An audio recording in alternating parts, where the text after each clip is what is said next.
नमस्कार। महाराष्ट्र में चुनाव की घोषणा अभी नहीं हुई है, लेकिन चुनावी पिच तैयार है और यह चुनावी पिच अगस्त में ही बना दी गई है। और तय मानिए कि अगर इस पिच पर चुनाव का मैच खेला गया तो भारतीय जनता पार्टी के पौ 12 है। ऐसा इसलिए कि यह बीजेपी का पसंदीदा पिच है, पसंद का पिच, जहां बीजेपी को छक्का चौका मारने में आसानी होती है। पर कमाल तो यह है कि पिच बनाने की शुरुआत भले बीजेपी के नेताओं ने की हो, लेकिन उस पर प्रैक्टिस AIMIM यानी ओवैसी की पार्टी ने शुरू भी कर दी है। और इसीलिए मैंने कहा कि अगर इस पिच पर चुनाव का खेल हुआ तो भारतीय जनता पार्टी को महाराष्ट्र की सत्ता में आने से कोई नहीं रोक पाएगा। क्या है यह मुद्दा, क्या है यह चुनावी पिच, सब बताता हूं। यह मुद्दा या यह चुनावी पिच विकास का नहीं है, डेवलपमेंट का नहीं है। यह चुनावी पिच रोजगार का नहीं है। यह चुनावी पिच किसानों की समस्याओं का नहीं है। यह अजीब तरह का पिच है। याद कीजिए 16 अगस्त 2024 नासिक के एक बड़े संत हैं रामगिरी महाराज। उन्होंने अपने प्रवचन में पैगंबर मोहम्मद का नाम लिया और उन्होंने क्या क्या कहा वह मैं नहीं दोहराऊंगा, वह वीडियो है मेरे पास, लेकिन मैं न बताऊंगा न उस वीडियो को दिखाऊंगा। और महाराज जी के उस प्रवचन के बाद मानो महाराष्ट्र ही नहीं पूरे देश में विवाद खड़ा हो गया। जगह जगह प्रदर्शन हुए, महाराज जी पर FIR दर्ज कराए गए।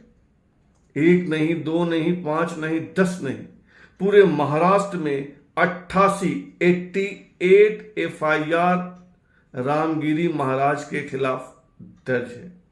लेकिन मजाक है, मजाल है कि पुलिस उनके चौखट तक भी आ जाए। उल्टे महाराष्ट्र के CM एकनाथ शिंदे ने कहा कि अगर किसी ने महाराज की ओर आंखें भी तरेड़ी तो सबको ठीक कर दूंगा। कुछ ऐसी ही भाषा थी शिंदे की। महाराज जी की सुरक्षा कड़ी कर दी गई, ऐसी सुरक्षा कि परिंदा भी पर नहीं मार सकता। और उसके बाद बीजेपी के एक MLA साहब हैं, माननीय विधायक श्रीमान नीतीश राणे, उन्होंने अहमदनगर में एक बयान दिया, अपने भाषण में उल्लेख किया कि अगर किसी ने महाराज जी के साथ ऐसी वैसी हरकत की, उसके बाद जो कहा मैं नहीं सुनाऊंगा, अभद्र है, अश्लील है। नीतीश राणे के इस बयान के बाद AIMIM के अनेक नेताओं ने नीतीश राणे की ऐसी तैसी कर दी, अभद्र भाषा में, आके दिखा, आएगा तो टांग पर, जाएगा तो स्ट्रेचर पर, और भी बहुत कुछ, फुट्टी भर का ऐसा वैसा मैं नहीं दोहरा सकता। चलो यहां तक तो गनीमत थी।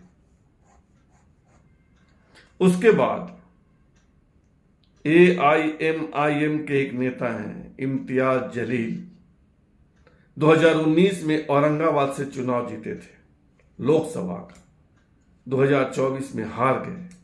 उन्होंने मुंबई मार्च का आह्वान किया, मुंबई मार्च की अपील की, मुंबई चलो, रामगिरी महाराज और नीतीश राणे को गिरफ्तार करो। 23 सितंबर को लाखों की संख्या में हजारों 4 पहिया वाहनों के साथ इम्तियाज जलील मुंबई पहुंचे, लेकिन उनको थाने में ही रोक दिया गया। वे मुंबई क्यों गए थे? वे सरकार को यह बताने गए थे कि देश संविधान से चलेगा, कानून से चलेगा। नीतीश राणे को गिरफ्तार करो, रामगिरी महाराज को गिरफ्तार करो।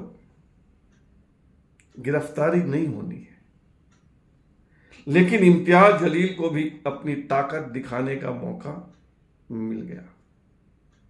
10 सेकेंड का एक वीडियो देखिए कि कैसे हजारों गाड़ियों के काफिले के साथ इम्तियाज जलील मुंबई जा रहे हैं।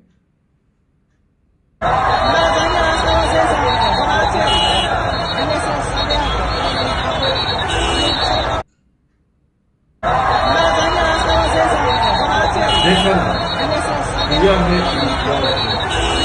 यानी महाराष्ट्र में जो चुनावी पिच तैयार की गई है उसमें बीजेपी और AIMIM बराबर की भागीदार है। मैं यह नहीं कहूंगा कि दोनों की मिली भगत है, लेकिन मैं यह जरूर कहूंगा कि इस चुनावी पिच को तैयार करने में जितनी हिस्सेदारी बीजेपी की है, जितनी भागीदारी बीजेपी की है, उतनी ही भागीदारी AIMIM की है। मैं यह भी नहीं कहूंगा कि रामगिरी महाराज ने जो कहा था वह उनसे किसी ने कहलवाया।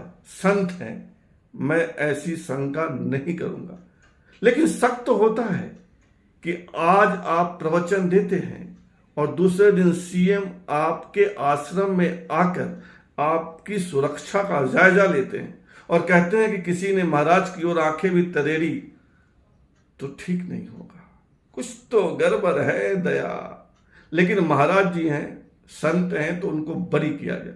लेकिन इससे कोई इनकार करेगा कि महाराष्ट्र में जो चुनावी पिच तैयार हो रही है उसमें जितनी हिस्सेदारी बीजेपी की है उतनी ही हिस्सेदारी AIMIM की है। आगे आइए, महाराष्ट्र में इस पिच के लिए अनुकूल माहौल भी है। महाराष्ट्र की कुल आबादी है लगभग 11 करोड़ और उसमें से 1.5 करोड़ मुस्लिम हैं। कुल जनसंख्या का लगभग 12%।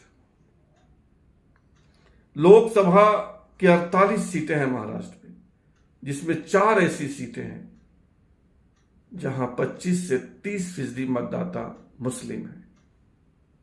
विधानसभा की 288 सीटें हैं, जिसमें से कम 40 सीटें ऐसी हैं जहां मुस्लिम मतदाता प्रभावी हैं। बाकी सभी सीटों पर 5 से 10% मुस्लिम मतदाता हैं। पिछली बार के विधानसभा के चुनाव में 10 मुस्लिम विधायक चुने गए थे। अब इस बार कितने चुने जाते हैं, और चुने जाते हैं तो किन पार्टियों के चुने जाएंगे? एनसीपी के, कांग्रेस के, सपा के, AIMIM के? यह जानने के लिए इंतजार कीजिए। पर यह याद रखिए कि महाराष्ट्र में जो चुनावी पिच तैयार हुई है और हो रही है, अगर उस पिच पर चुनाव हुआ तो बीजेपी फिर सत्ता में आएगी। उसे आने से कोई रोक नहीं सकता। फिलहाल इतना ही। आपसे आग्रह है कि आप इस चैनल को सब्सक्राइब कीजिए, ज्वाइन कीजिए, लाइक, शेयर और कमेंट भी कीजिए।